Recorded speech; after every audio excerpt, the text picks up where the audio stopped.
IAS institute నిర్వహిస్తున్న all India scholarship exam pass అవ్వండి. 2 years ఫీజులో 50% మాత్రమే పే చేయండి. నమస్తే, నేను విజయ్.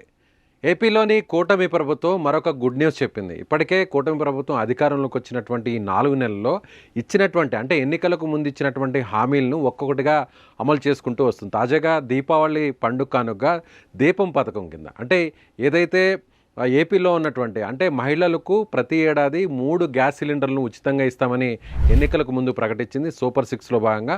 అందులో భాగంగా ఈ పథకాన్ని కూడా ఆల్రెడీ ఇంప్లిమెంట్ చేస్తుంది. ఇది అమల్లో కూడా నడుస్తుంది. అదేవిధంగా వృద్ధులకు పెన్షన్స్ని పెంచినటువంటి విధానాన్ని కూడా మనం చూసాం. తొలి సంతకాన్ని ముఖ్యమంత్రి చంద్రబాబు నాయుడు గారు కూడా దాని మీద పెట్టారు. అలాగే మెగా డిఎస్సికి సంబంధించినటువంటి దాన్ని కూడా రిలీజ్ చేశారు. ఇలా ఒక్కొక్క అంశాన్ని ఒక్కొక్క హామీని తీర్చుకుంటూ వస్తుంది, అమలు పరుస్తుంది కూటమి ప్రభుత్వం. ఇప్పుడు తాజాగా చూద్దాం మనం. ఏపీలో ఒక గుడ్ న్యూస్ చెప్పింది. ముఖ్యంగా ఏపీఎస్ ఆర్టీసీ బస్సుల్లో 60 ఏళ్లకు పైబడి వృద్ధులు ఎవరైనా ప్రయాణించినట్లయితే వారికి 25% ఇప్పటి వరకు కూడా రాయితీ ఇస్తుంది ప్రభుత్వం. అయితే అందులో భాగంగా అంటే ఎవరైనా పెద్దవాళ్ళు, వృద్ధులు, సీనియర్ సిటిజన్స్ ఎవరైనా ఏపీఎస్ ఆర్టీసీలో ఎక్కితే వారికి సంబంధించి ఏపీ వాసులకు మాత్రమే ఇప్పటి వరకు కూడా ఈ వెసులుబాటును కల్పిస్తూ వస్తుంది. ఇప్పటి వరకు సబ్సిడీ కూడా వీరికి మాత్రమే. కానీ ఇక మీదట అంటే ఆంధ్రప్రదేశ్కి సంబంధించినటువంటి వారే కాకుండా తెలంగాణకు సంబంధించిన వారు కావచ్చు, లేదంటే బయట రాష్ట్రాలకు సంబంధించినటువంటి వారు కావచ్చు, ఎవరైనా కూడా మన రాష్ట్రానికి ఏపీకి వచ్చినట్లయితే వారు మన ప్రభుత్వానికి సంబంధించినటువంటి ఏపీఎస్ఆర్టీసీ బస్సుల్లో ప్రయాణించినట్లయితే వారు వయోవృద్ధులు అంటే సీనియర్ సిటిజన్స్ కానీ అయితే 60 ఏళ్ళు దాటినటువంటి వారైతే వారికి కూడా ఈ 25% రాయితీని వర్తింపజేసేలా ప్రభుత్వం నిర్ణయం తీసుకునింది తాజాగా. ఇకపై ఇక్కడ చూడొచ్చు, దీనికి సంబంధించినటువంటి ఒక పోస్టును కూడా ఇప్పటికే రిలీజ్ చేసింది. దీనికి సంబంధించి కూడా సోషల్ మీడియాలో, డిజిటల్ మీడియాలో ప్రభుత్వానికి అలాగే తెలుగుదేశం పార్టీ కూటమికి సంబంధించినటువంటి నాయకులందరూ కూడా వారి పర్సనల్ సోషల్ మీడియా ప్లాట్ఫామ్స్లో ఇలా ఈ పోస్ట్ని షేర్ చేస్తున్నటువంటి పరిస్థితి మనకు కనిపిస్తుంది. ఏపీఎస్ఆర్టీసీ బస్సుల్లో సీనియర్ సిటిజన్స్కు 25% రాయితీ. ఏపీలోని వృద్ధులకు ప్రయాణ ఛార్జీల్లో ఇప్పటికే రాయితీ ఇస్తున్న ఏపీఎస్ఆర్టీసీ. ఆల్రెడీ మనం చెప్పాం, ఇప్పటికే అది ఇంప్లిమెంటేషన్లో ఉంది.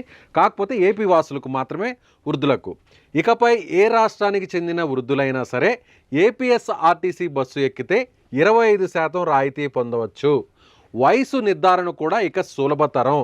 6 రకాలైన గుర్తింపు కార్డుల్లో ఏదో ఒకటి చూపించవచ్చు. మనం ప్రధానంగా చూసినట్లయితే ఎవరైనా కూడా బస్సుకి వేరే రాష్ట్రాల వారికి సంబంధించినటువంటి ఐడెంటిటీ ప్రూఫ్ అంటే మనం చెప్పాలంటే ఆధార్ కార్డు కావచ్చు, లేదంటే ఓటర్ ఐడి కావచ్చు, లేదంటే ముఖ్యంగా అంటే ఓటర్ ఐడి కావచ్చు. ఇలా ప్రభుత్వానికి సంబంధించినటువంటి జారీ చేసినటువంటి 6 గుర్తింపు కార్డులను ఏదైనా ఒక గుర్తింపు కార్డును కానీ చూపించినట్లయితే అంటే దాంట్లో డేట్ ఆఫ్ బర్త్ను కన్ఫర్మేషన్ చేస్తూ ఉండేటువంటి ఐడి ప్రూఫ్ని కానీ చూపించినట్లయితే వెంటనే ఏపీఎస్ఆర్టీసీలో ఉన్నటువంటి ఎవరైతే కండక్టర్ ఉంటారో వారు ఆ 25% రాయితీ వర్తింపజేసే విధంగా కూడా ఇక్కడ ప్రభుత్వం ఒక నిర్ణయం తీసుకుంది అనేది ఈ పోస్ట్లో ఉన్నటువంటి సారాంశం. ఇప్పటికే ప్రభుత్వం మరొక హామీ కూడా ఇచ్చింది ఎన్నికలకు ముందు. అంటే సూపర్ 6లో భాగంగా మహిళలకు ఉచిత ప్రయాణాన్ని కూడా కల్పిస్తూ నిర్ణయం తీసుకోబోతున్నట్టుగా కూడా ఒక హామీ కూడా వచ్చింది. అధికారంలోకి వచ్చినటువంటి వెంటనే మహిళలకు ఏపీఎస్ఆర్టీసీలో ఉచిత ప్రయాణ వసతిని కూడా కల్పిస్తామని హామీ ఇచ్చింది. దీనికి సంబంధించి దీపం పథకం ఇప్పుడైతే ఫ్రీ సిలిండర్ని 3 సిలిండర్లకు సంబంధించినటువంటి పథకాన్ని దీపావళి కానుకగా ఆల్రెడీ స్టార్ట్ చేశారు. అయితే సంక్రాంతి నుంచి మహిళలకు ఉచిత ప్రయాణం ఉంటుంది అనేటువంటి ఒక వార్తలు కూడా వస్తున్నాయి. దీనికి సంబంధించినటువంటి అప్డేట్ని త్వరలోనే, దీనికి సంబంధించినటువంటి ప్రకటనను కూడా త్వరలోనే ప్రభుత్వం ప్రకటించేటువంటి అవకాశం ఉంది. అయితే ఈ నేపథ్యంలో అంటే ఇక్కడ మరొక విశ్లేషణ కూడా మనం పరిశీలించాల్సినటువంటి పరిస్థితి. ఎందుకంటే ఇప్పటికే ప్రభుత్వానికి సంబంధించి కూడా ప్రభుత్వ ఖజానా లోటులో ఉంది.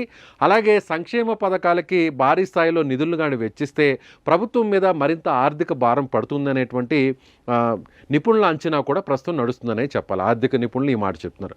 అందులో భాగంగా ప్రభుత్వానికి సంబంధించి ఏపీఎస్ఆర్టీసీలో ఒకవేళ మహిళలకు ఉచిత రాయితీ కానీ ప్రకటిస్తే, ఉచితంగా కానీ ప్రయాణాన్ని ప్రకటించినట్లయితే ఆ భారం ప్రభుత్వం మీద పడుతుంది. అలాగే ప్రభుత్వంలో విలీనమైనటువంటి ఏపీఎస్ఆర్టీసీ మీద కూడా పడుతుంది అనేది కూడా నిపుణులు చెప్తున్నటువంటి మాట. అయితే దీన్ని భర్తీ చేసుకునేందుకు ఎవరైతే ఇప్పటికే ప్రస్తుతానికైతే మాత్రం ఆర్టీసీలో బయట వ్యక్తులు ఎవరైతే టూరిజం అవసరాల కోసం కావచ్చు, లేదంటే వేరే బంధువుల ఇళ్లకు రావడం కావచ్చు, లేదంటే వ్యాపార రీతిలో ఏపీకి రావచ్చు, ఇలా రకరకాల పరిధిలో అక్కడ ఉద్యోగరీత్యా ఇక్కడ ఉండి ఇక్కడ ఉద్యోగం చేసుకోవడం కావచ్చు, ఇలా రకరకాలుగా బయట రాష్ట్రాలకు సంబంధించినటువంటి వారు ఏపీ రాష్ట్రంలో ఉంటారు. వారు ట్రావెల్ చేసేటువంటి విషయంలో పెద్దగా ఆ ఏపీఎస్ఆర్టీసీని సెలెక్ట్ చేసుకోరు. ఎక్కువగా కూడా బయట రాష్ట్రాలకు సంబంధించినటువంటి వారు అక్కడ లోకల్గా ప్రయాణించాలంటే క్యాబ్స్, లేదంటే లోకల్గా ఉన్నటువంటి వేరే వేరే మార్గాల ద్వారా, సొంత వాహనాల ద్వారా బయటకు వెళ్ళేటువంటి పరిస్థితి. అదేవిధంగా రైళ్ళలో ఎక్కువగా ప్రయాణిస్తుంటారు. కానీ ఏపీఎస్ఆర్టీసీలో వీరందరూ కూడా ప్రయాణించే విధంగా, అంటే ఒకవేళ ఈ రాయితీని కానీ ప్రకటించినట్లయితే, 25% రాయితీ ప్రకటించినట్లయితే, బయట రాష్ట్రాలకు సంబంధించినటువంటి వారు ఒకవేళ మన ఏపీకి వచ్చినట్లయితే, లేదు ఇక్కడ ఉన్నవారైతే వారు ఈ 25% వెసులుబాటు కల్పించడం వల్ల వారందరూ కూడా ఏపీఎస్ఆర్టీసీలో ప్రయాణించేటువంటి అవకాశం ఉంటుంది. తద్వారా ఏపీఎస్ఆర్టీసీకి ప్రయాణించేటువంటి సంఖ్య పెరుగుతుంది. తద్వారా ఏపీఎస్ఆర్టీసీకి ఆదాయం కూడా పెరిగేటువంటి అవసరం ఉంది, వచ్చే పరిస్థితి ఉంది. కాబట్టి ఓవైపు మహిళలకు ఒకవేళ ఉచిత ప్రయాణం కల్పించినా కూడా దాన్ని కొంత శాతాన్ని ఇలా భర్తీ చేయొచ్చు అనేటువంటి ఆలోచన ప్రభుత్వం చేసినట్లుగా మనం భావించవచ్చు. ఏదేమైనా కూడా ఇప్పుడున్నటువంటి కూటమి ప్రభుత్వం ఓవైపు అమరావతి నిర్మాణం, మరొక వైపు పోలవరం నిర్మాణం, మరొక వైపు భారీ స్థాయిలో విదేశీ పెట్టుబడులను తీసుకొచ్చేటువంటి ప్రయత్నం చేస్తున్నారు.